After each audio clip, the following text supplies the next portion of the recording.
Hello class, today's video will be revision of your syllabus for half-yearly examination 2021. Your syllabus for your half-yearly examination 2021 will be from Chapter 1 to Chapter 5. Chapter 1, when, where and how. Chapter 2, New Kingdoms. Chapter 3, the Delhi Sultanate. Chapter 4, the Mughal Empire. Chapter 5, Architecture as per.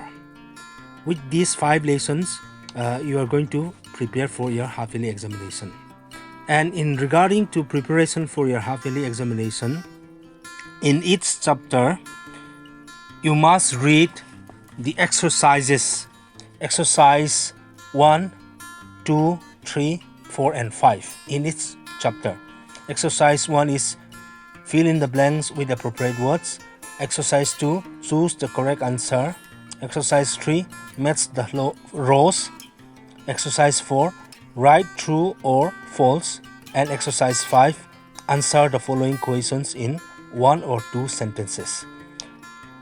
This is how you are supposed to this is how you are going to prepare for your half-yearly examination. You study these 5 exercises in each chapter from chapter 1 to 5 and then you will be prepared for your half-yearly examination.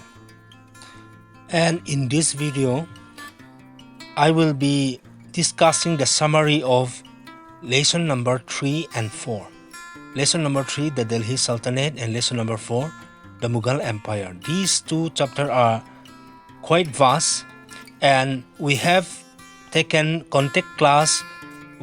During contact class we have covered up lesson number 1 and 2, and online class lesson number 5, architecture as per, we have done these 3 chapters. And chapter 3 and 4, since it is quite vast, and I believe that you might have already forgotten what we have learned in the class, so I will be discussing the summary of lesson number 3 and 4. The Delhi Sultanate. The Delhi Sultanate comprises 5 dynasty: the Mamluk dynasty, the Khilji dynasty, the Tughlaq dynasty, the Sayyid dynasty, and the Lodi dynasty. The Mamluk dynasty. Qutb-ud-Din Aibak took over Muhammad Ghori's territory in India in 1206 CE. The kingdom established by him came to be called the Delhi Sultanate. Though he initially ruled from Lahore, he later shifted his capital to Delhi. Aibak was known as Lagbaks, or the giver of hundreds and thousands. He was succeeded by his son-in-law Iltutmish. Historians regard Iltutmish as the first real ruler of the Delhi Sultanate. Iltutmish was succeeded by his daughter Razia Sultan in 1236 CE. Though Razia was appointed as the Sultan by Iltutmish, the powerful nobles at the center were unable to accept a woman as the ruler. Some say that the nobles were extremely jealous of the high position occupied by Yakur, Razia's Ethiopian slave. Razia was succeeded by his brother Ghiyas-ud-Din Balban. Razia's death was followed by a struggle for power between a group of powerful Turkish nobles called the Chahalgani, or the 40 nobles. Although Razia was succeeded by her brother Nasir-ud-Din Mahmud, the young prince was inexperienced, and so Ghiyas-ud-Din Balban established himself as the real power behind the throne. The Khilji dynasty. The founder of the Khilji dynasty was Jalal-ud-Din Khilji. He was already a very old man when he ascended the throne in 1290 CE. In 1296 CE, he was assassinated by his nephew Alauddin Khilji, who became the next sultan. Alauddin Khilji was the first Turkish sultan to build an empire in India. In 1306 CE, he invaded Devagiri in the Deccan. The campaign was led by his trusted general Malik Kafur. The Tughlaq dynasty. Ghiyas-Uddin Tughlaq founded the Tughlaq dynasty in 1320 CE. To improve the state's finance, he encouraged agriculture and tried to increase the land under cultivation. He died in 1324 CE and he was succeeded by his son Muhammad bin Tughlaq. Muhammad bin Tughlaq. He was a ruler as well as a scholar. He had a deep sense of justice and an open mind. He administered the Deccan and the South directly. He is remembered for his decision to shift the capital from Delhi to Devagiri, which was renamed Daulatabad. However, this political move or shifting of capital ended in a failure because instead of just shifting the administration, he forced the entire population of Delhi to shift as well. Many people died due to the difficult journey, and the capital too had to be shifted back 2 years later.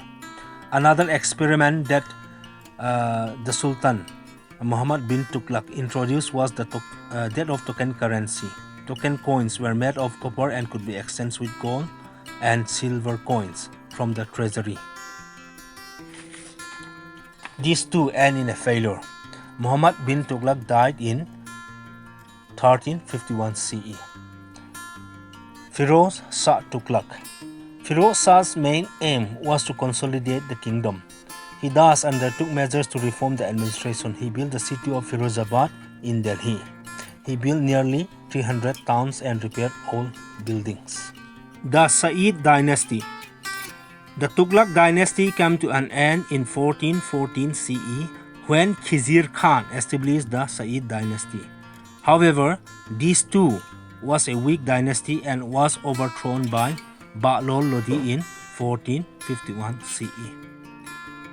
The Lodi dynasty. The Lodi dynasty ruled from 1451 CE to 1526 CE. The most capable ruler of the Lodi dynasty was Nizam Khan.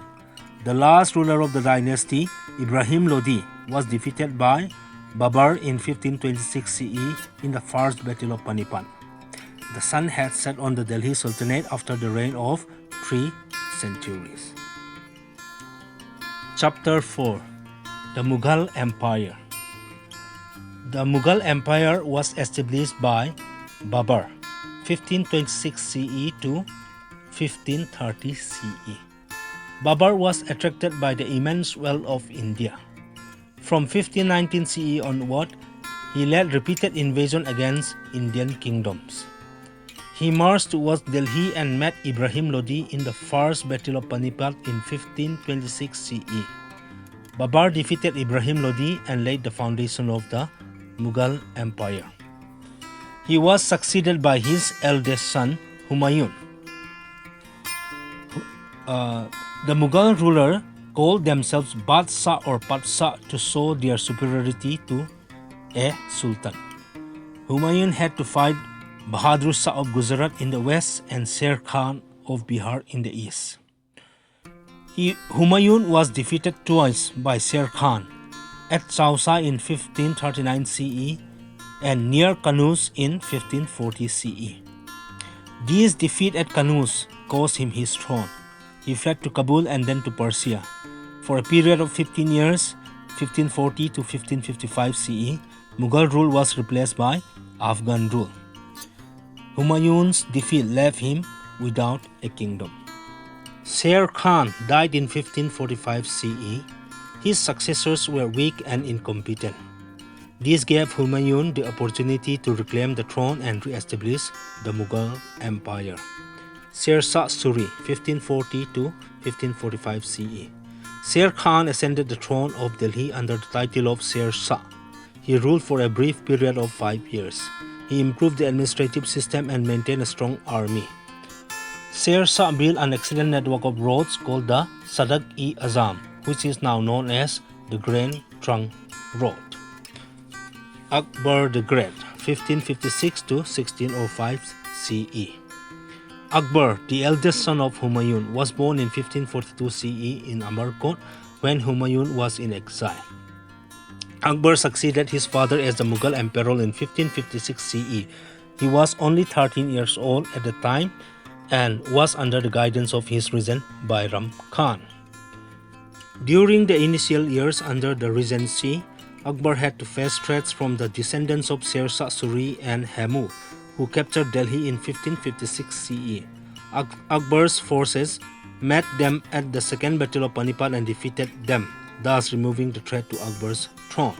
Akbar's relationship with the Rajputs. Akbar was quite impressed with the bravery, the chivalry, and the courage of the Rajputs. He realized that the support of the Rajputs was necessary to consolidate his empire.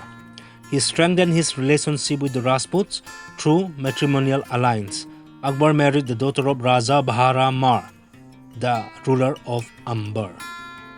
Akbar did not annex the kingdom of those Rajput rulers who accepted him as their overlord and paid him regular tributes. Jahangir. Prince Salim, the eldest son of Akbar, ascended the throne in 1605 CE. He gave himself the title of Jahangir, or Conqueror of the World. Jahangir followed a policy of religious tolerance and patronage of art and architecture. He was influenced considerably by his wife Nur Jahan, who played a major role in court politics. The final years of Jahangir's reign saw a power struggle between Nur Jahan and his son Prince Khurram for the throne. Shah Jahan, 1628 to 1658 CE. Prince Khurram ascended the Mughal throne in 1628 CE and took the title of Shah Jahan. The main source of information about Shah Jahan's reign is the Padshahnama by Abdul Hamid Lahori. Shah Jahan brought about improvements in the administrative system and opened up trade in Agra, Delhi, Lahore and Ahmadnagar through a well-laid network of roads. He is also renowned for his extensive patronage of architecture. Some notable monuments constructed during his reign include the Taj Mahal, the Red Fort and the Jama Masjid. Aurangzeb, 1658 to 1707 CE. Aurangzeb, the last of the great Mughal emperors, ruled for 50 years. Under him, the Mughal Empire reached its largest extent. Though he was a capable administrator, his rule was marred by revolts and upheavals throughout the kingdom. The royal treasury was depleted due to constant war. Mughal Administration. Central Administration. Under the Mughals, all the provinces in the vast empire were brought under a single administration. The administrative structure was highly centralized. The emperor was a very important figure in the Mughal era, whose power was absolute. Abul Fazl says that Akbar had an extremely forceful and commanding personality. System of governance. Akbar established various departments to look after different aspects of governance. Each was placed under the responsibility of a separate official. Finance. The Wazir continued to be the head of the bureaucracy, but his financial powers was given to the Diwan-e-Kul. The military. The military was placed under the charge of the Mir Bakshi. He personally checked the branding of all horses, dak, and the roll of soldiers, chehra. The royal household. The Mir Saman was made responsible for the royal karkhanas. He had to supervise the purchase of all items for the royal household. He also oversaw the manufacturing of different items in the workshops, whether they were luxury items or for the battlefield. The judiciary. The head of the judiciary was the chief Qazi. Another official of the judiciary was the Mir Adal. A third category of officers were the Mu'tasibs, who were responsible for maintaining public decency. They also undertook the checking of weight and measures. Decline of the Mughals. When Aurangzeb died in 1707 CE, the Mughal Empire had weakened and was on the verge of collapse. However, it lasted till 1857 CE. Aurangzeb's successors were weak and inefficient and became puppets in the hands of the nobles. As a result, a number of provinces took advantage of the weak government at the center and broke away from the empire. They set up independent kingdoms and ruled independently. With this, we come to the end of the summary of lesson number 3, the Delhi Sultanate, and lesson number 4, the Mughal Empire.